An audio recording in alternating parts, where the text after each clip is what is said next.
WNST, Towson, Baltimore, and Baltimore Positive. I am drinking my Royal Farms coffee out of my Cole Roofing mug, just like I did when I was downtown all those years. I found my mug, so I got to give a shout out to Bill Cole for weeks of just being like lost without my Cole Roofing mug. It's like my little binky or something like that. Maryland Lottery is going to be bringing me out with crab cakes. Tell you what, those crab cakes up at Green Mountain Station. People ask me where there's a great crab cake right there. We'll be up in Hampstead and Carroll County on Friday the 15th. 22nd, we bring it back to G&A, Coney Island hot dog and crab cake in White Marsh with my pal Andy, moving it from Highlandtown, and also with our friends at Conrad's in Perry Hall. It's definitely Perry Hall. It's Bel Air Road North, and we'll be there on the 27th. That's Wednesday. All of it brought to you by the lottery, and I'll have some Betty Boop scratch-offs, but also our friends at Goodwill Industries, and John Baylog's coming on this week, and I've been doing some spring cleaning and cleaning up. Part of the spring cleaning is, let's see here, March Madness, WrestleMania, Palm Beach, and the sort of pushed off, but probably not a bad idea that they're not playing opening day in March because it might not even snow next week. Luke Jones is here. It's opening week. It's opening day. I had to go on to my app. I was sitting having delicious chicken and waffles at State Fair with my wife on Sunday morning, and we saw lacrosse on, and we're like, where's the baseball? And isn't it get to be that time? And there's women's championships and men's championships. And I'm like, all right, I had to check it out that it really opens Thursday, but we're not opening on Thursday. We open on Friday, and we're not opening at home. So it sort of happens for no one because they're playing Tampa too, and they're kicking the whole thing off with Yankees, Red Sox. I did my homework for this one, Luke. I'm up. I'm ready for opening day. I'm ready for whatever their slogan is. Yeah, had to adjust to the schedule. And as we said, the lockout ends up not being of great consequence as it relates to the schedule. They're still going to play 162. It gets pushed back. 1990, the same thing happened. So on a wide scale, talking across Major League Baseball, probably not terribly consequential. But as you mentioned, no opening day in late March, which I've been at Camden Yards on a few occasions. I think I want to say as early as March 27th one time, March 28th maybe, opening day was. And I remember that first homestand, there was a game that was snowed out because it was just so cold. So that's not a big deal. But as you mentioned, they open up down in St. Petersburg, and right away, right off the bat, although they're going to open at home against Milwaukee, and it's going to feel a little 1982 like, but opening up against the Rays, and as we know, the crucible, the juggernaut that is the AL East, and not going to be any easier for the Orioles. And as we saw on Sunday, still wheeling and dealing, and another trade dealing Tanner Scott and Cole Sulser, who I think there are plenty of things to be angry about as an Orioles fan, or concerned or impatient about. I don't think Cole Sulser and Tanner Scott had any consequence whatsoever to their future. Sulser's 32 years old. Tanner Scott, great arm, but never been able to put it together. But another reminder of any idea of short-term gratification, the Orioles here's still 140 are not at that innings point. that's gone now, right? Literally 140 innings, those two guys, maybe.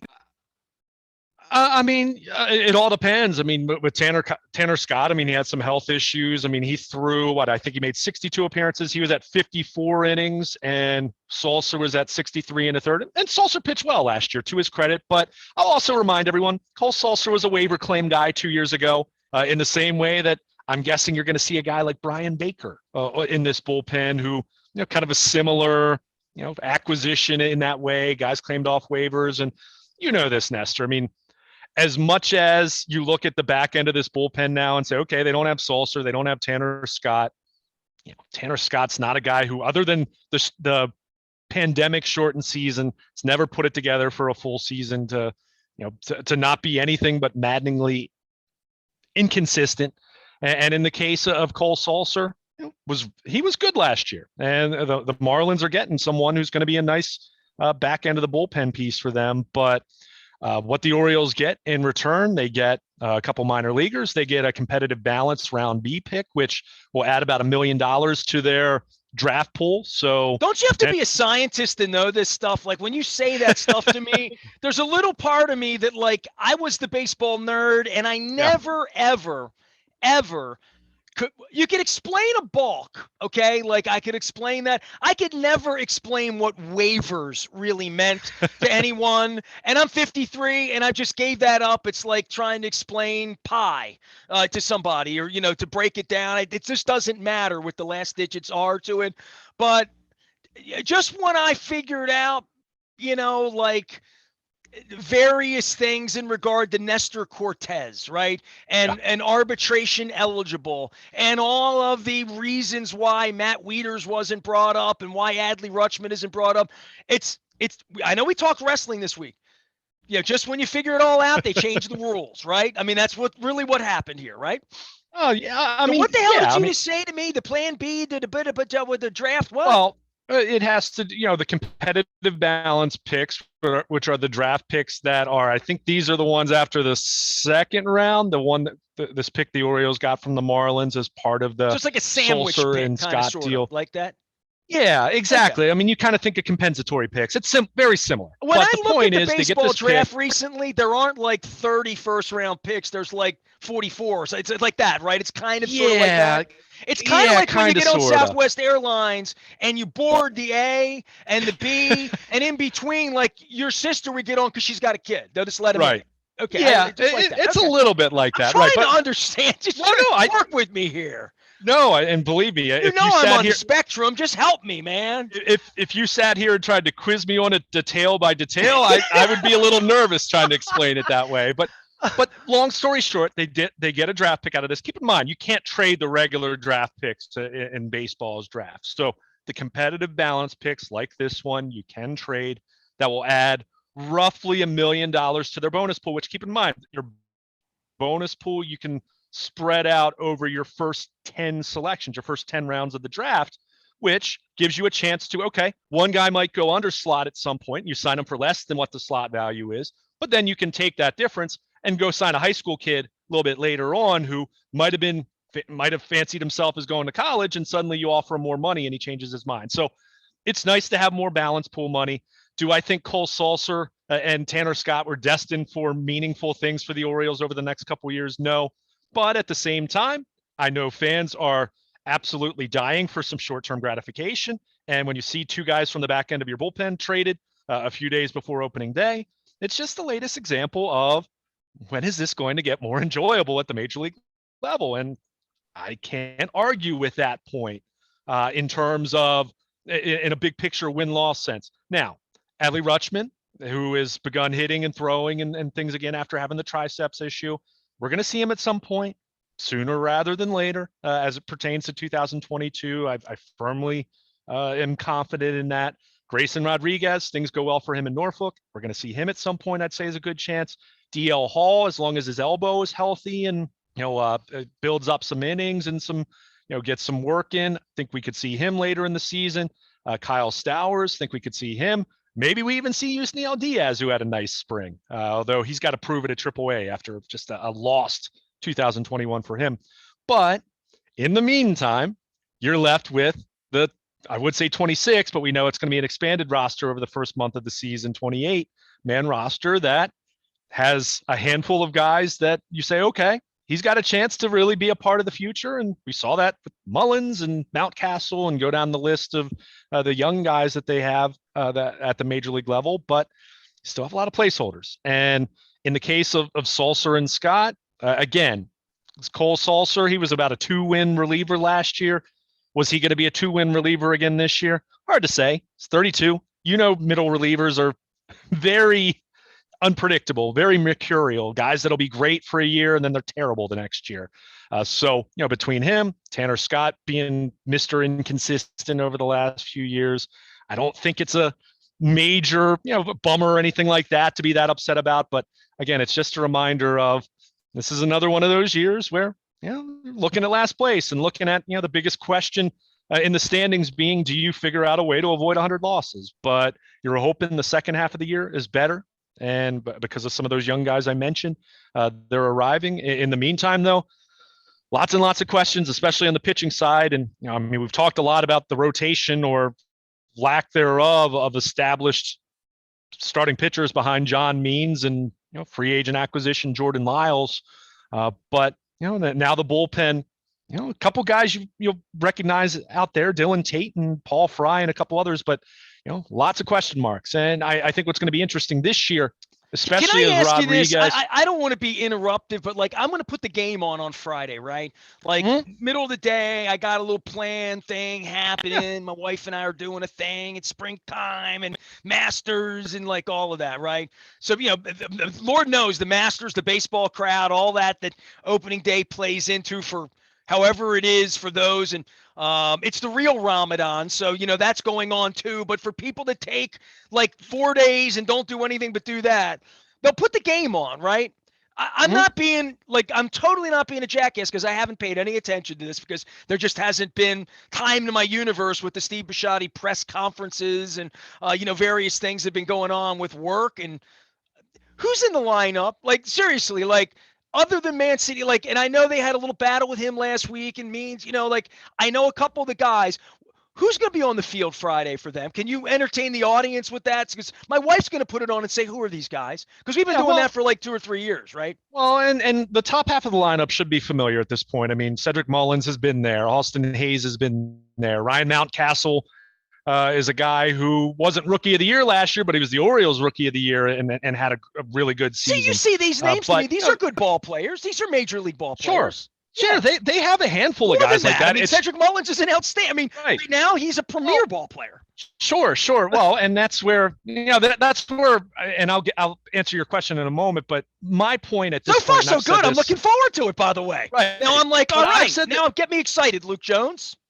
Sure, but this is where what I would like to see is some semblance of a long-term show of good faith. Whether that's extending Cedric Mullins and you buy out his first couple years of free agency. Whether that's extending Adley Rutschman. I mean, we've seen other prospects get a long-term extension before they make their major league debut. That's happened. Tampa Bay's done that, for example, with Franco. So, I'd like to see some long-term show of good faith to say, hey, this is going to be another season that it's going to be a lot of losing, a lot of guys you don't recognize, other than those handful that we mentioned.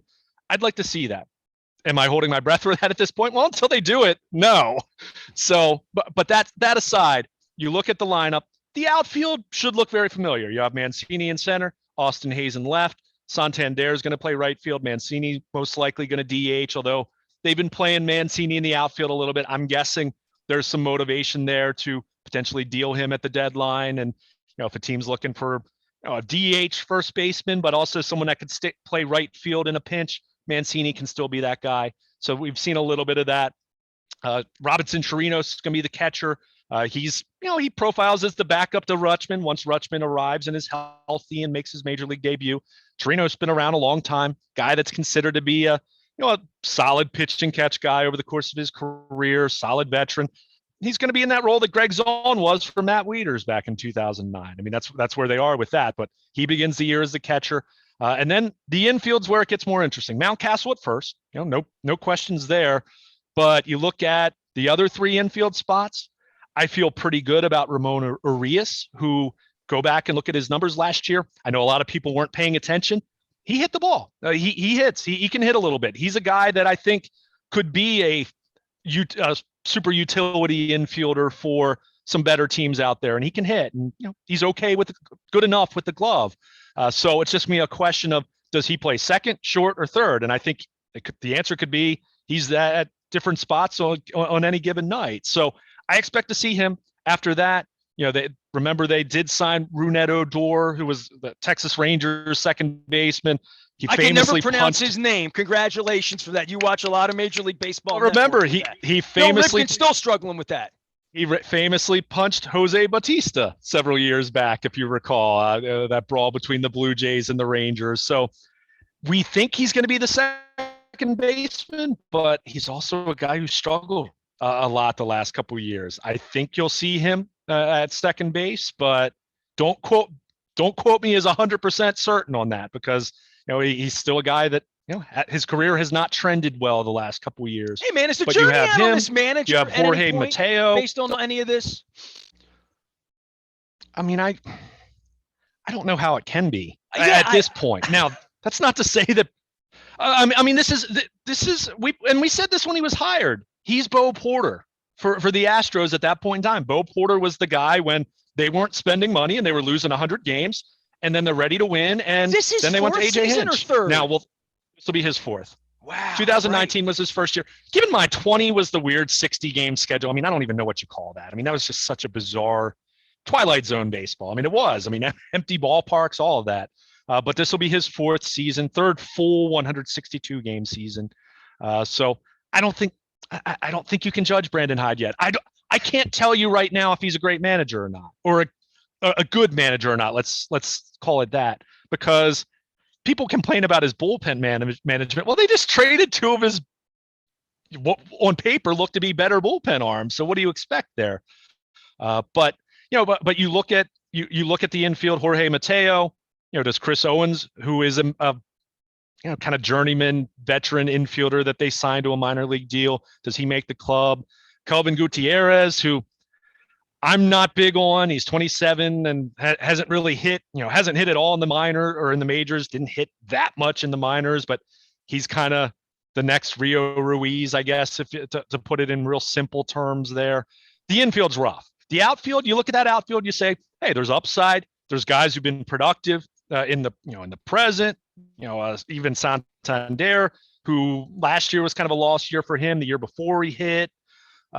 Hayes stayed healthy last year. Mullins 30-30. The outfield you love. DH looking good. First base are looking good. Catcher will be good with Rutschman.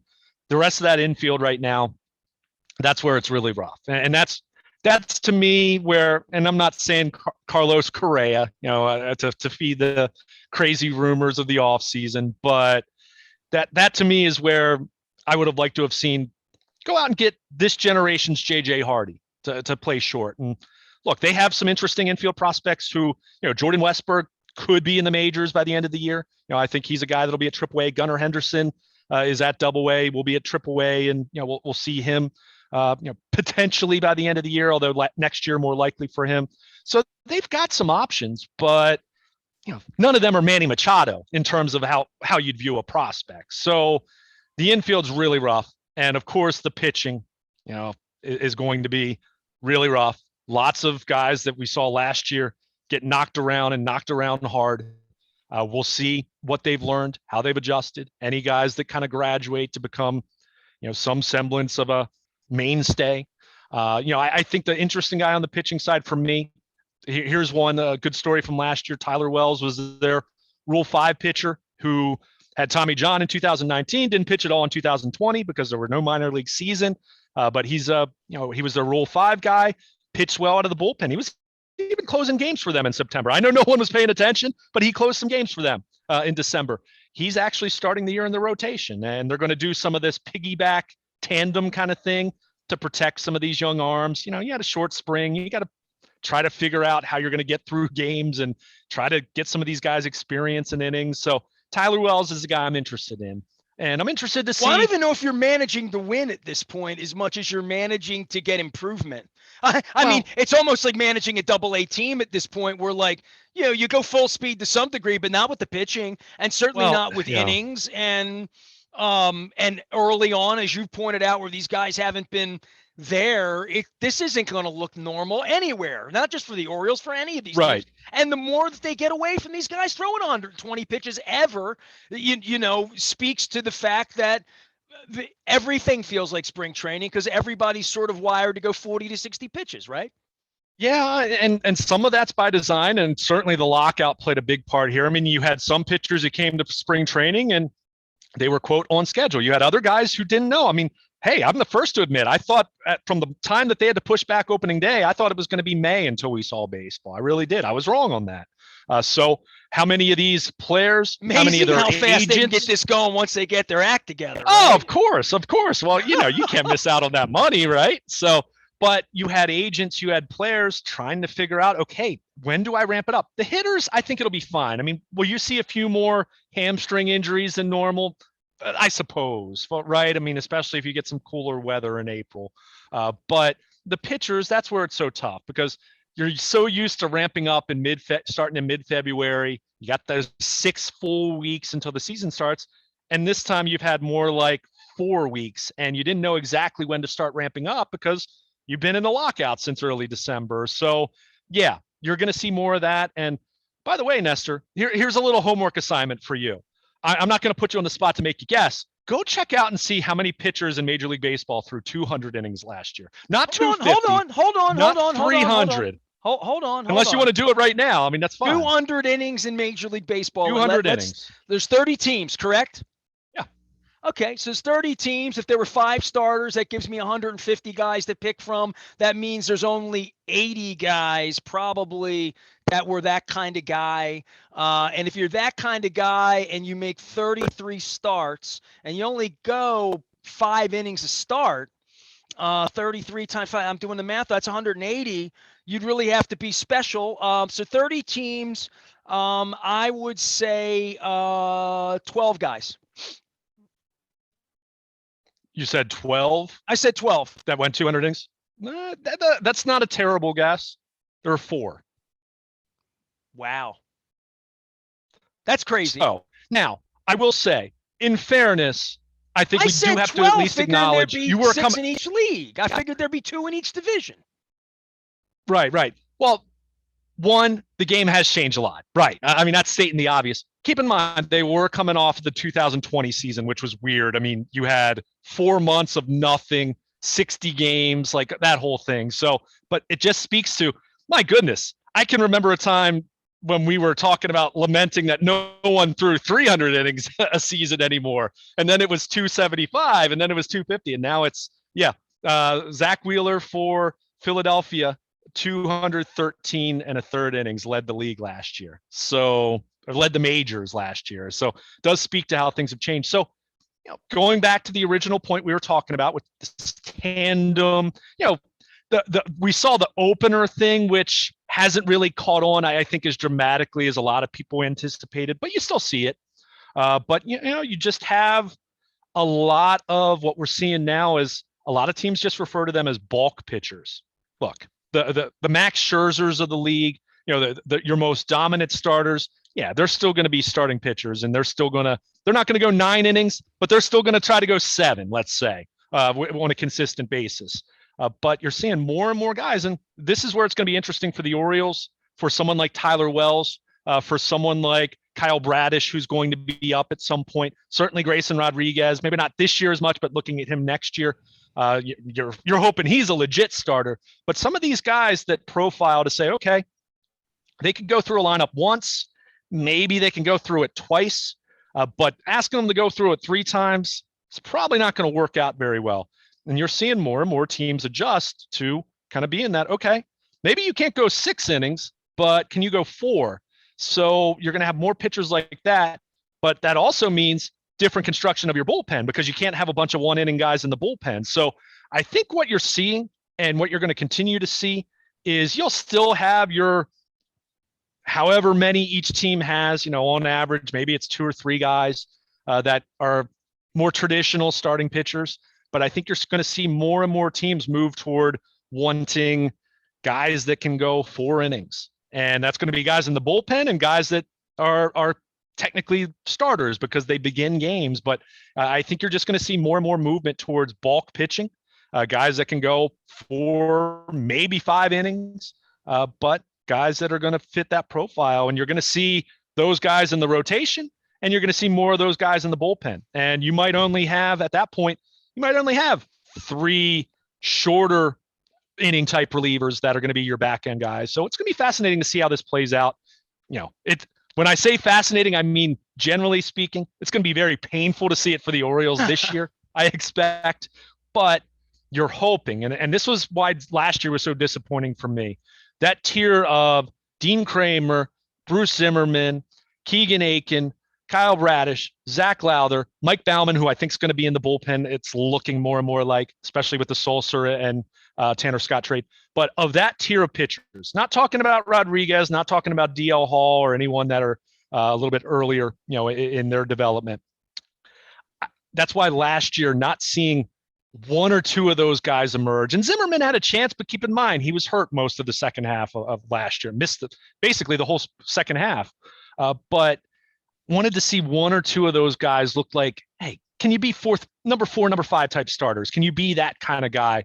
And then when Rodriguez comes up, when Hall comes up, At some point you can trade. I mean, the Astros went out and got Justin Verlander. They went out and got Garrett Cole. We saw them do that. So you want to have a farm system that you're capable of going out and getting an ace pitcher. Given all that national TV money they've got, they've squirreled up a little bit of dough that maybe, this Carlos Correa thing that was nonsense, during the middle of the mess and all of that leaked out. I mean, the fact that he did sign somewhere elsewhere, sure, that would be going on everywhere had these idiots negotiated a floor 30 years ago. Right. And again, it's the original sin of all of it is sure. that they can get away with this and call it Major League Baseball and say someday real soon we'll spend if then that, but what if Rodriguez is that and Rutschman is this, and I don't know, dude. It's I know is I'm trying to generate some excitement, right? And you're trying to generate and it's tough enthusiasm around this, and wait till they start playing. I mean, you mentioned the lineup in the top of the lineup. Oh, Mullins, great. Mancastle, all right. Upside, all right. Rutschman's coming. Mancini's a real guy. Okay, great. Great story. I like him. I want to root for him. I want to watch him every night. And then you're like, who's going to pitch? And then what's going to be happening at 10 o'clock when the guys are running around the bases and it's 13-5, and you're like, okay, Sure. And that's where we go back to Brandon Hyde, where, I mean, you said it as far as trying to win. Brandon Hyde's trying to win. At the same time, he knows what's going on. It's one big experiment. He knew that when he signed up. But the problem is, if you're him, you get to a point where you're not even thinking about being competitive. It's how do we get through 9 innings tonight? And that's where, to me, I was very disappointed, quite frankly, that Jordan Lyles was the only meaningful move you made from a pitching standpoint. And look, Jordan Lyles, one reason they got him is because he pitched 180 innings last year. I mean, he threw a bunch of innings, and you're going to need that. And even if it's a sub-5 ERA, you're going to need guys to get through innings. I would have liked to have seen one more pitcher of that ilk. And look, this isn't me talking about $100 million payroll. This is talking about spend a little bit of money.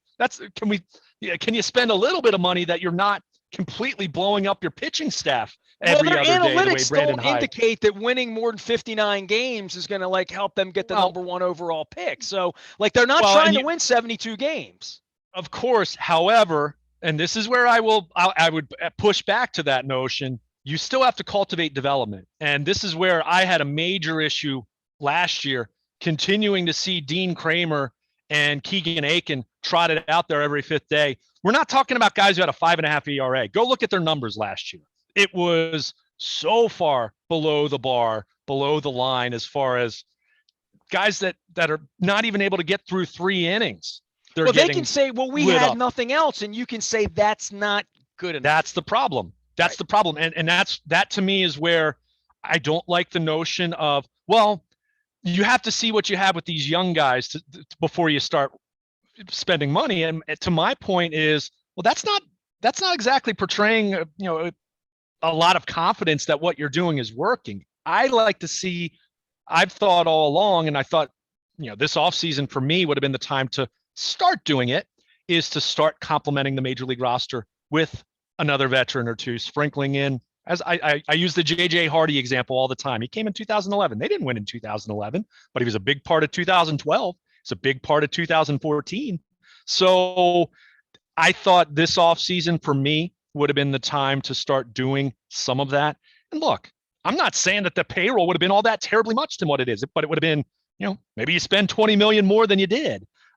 You're still near the bottom in payroll then. So that's where I look at this thing and say, at some point, you've got to cultivate this development, right? I mean, you don't want Adley Rutschman to arrive and he's got 5 tomato cans thrown to him. And look, I mean, they have John Means, they like I said, Tyler Wells, maybe. For now. Right. Sure. Hey, that's why I said a show of good faith. Extend. I remember John when they had Means. Jeff Ballard, dude. You know what I mean? Like I got. Right. I remember when they had the kid from Canada that was a jerk. Yeah. It was Bedard. Remember him? Yeah. Although Jeff Ballard was more of a 1-year wonder, which that was an incredible 1 year. But anyway, but the point is, you want to be able to cultivate some of this development, and you have young guys that they're not going to win by themselves. You're going to need to bring in veteran types to mix with them. And, for me, this offseason, I would have looked to have done a little bit of that, but they didn't. And here we are. We're going to be talking about another team that from a standings standpoint, the biggest question is going to be, do they figure out a way to avoid 100 losses? And at this point, saying probably not, but things should get better as the year goes on. Rutschman, Grayson Rodriguez, guys of that ilk, very good. Rutschman will arrive. Other guys, I think, have a very good chance of arriving later this year to, at the very least, make things a little more interesting when you tune in to watch, which I think that's what Orioles fans are asking for at this point. When will this start to become a little more enjoyable at the major league level? Watchable, as they say. Sure. Hopefully. Hey, Luke Jones is here. He'll be there monitoring all things Orioles. This is the point where, like, I should go over to Bill's music and get like a little kazoo and do the something magic happens. Yeah, we'll be doing the magic there. We're getting ready for the draft as well. I am getting ready for the Maryland Crab Cake Tour and Moss all summer long. Had a delicious Cooper's grilled cake off the Chowhound truck over at Heavy Seas Brewing with Hugh Sisson. Also had just an unbelievably cool conversation with Greg Vetter, who owns and runs, and a great family story, Tessie Mae's Dressing, right over here in Golden Ring, which my wife and I love the dressings. They're delicious. We had a great conversation with him about lacrosse and Annapolis and growing up and his parents, and it was just wonderful. So go check it out. It's all brought to you by the Maryland Lottery, as well as our friends at Goodwill Industries. John Baylog's coming on this week. John Martin's around. I've got a handful of Betty Boop tickets I'm going to be giving away on the 15th at Greenmount Station in Hampstead. Then we're going to be up at G&A Coney Island Hot Dog in the new White Marsh with my pal Andy, slinging some hot dogs probably too, with relish and ketchup, never mustard. Although I am turning into a little bit of a mustard fan with the Faley's crab cake. We're also going to be on the 27th at Conrad's in Perry Hall. Really looking forward to that and telling their story of the Waterman family and them pulling the crabs out of the water and bringing them right to your 9 years in a row now. They won best crabs in town. So we're going to tell their story on the 27th of the month, all brought to you by the Maryland Lottery and Goodwill. I am Nestor. We are WNST, AM 1570, Towson, Baltimore. We never stop talking Baltimore, Orioles, baseball, and positive.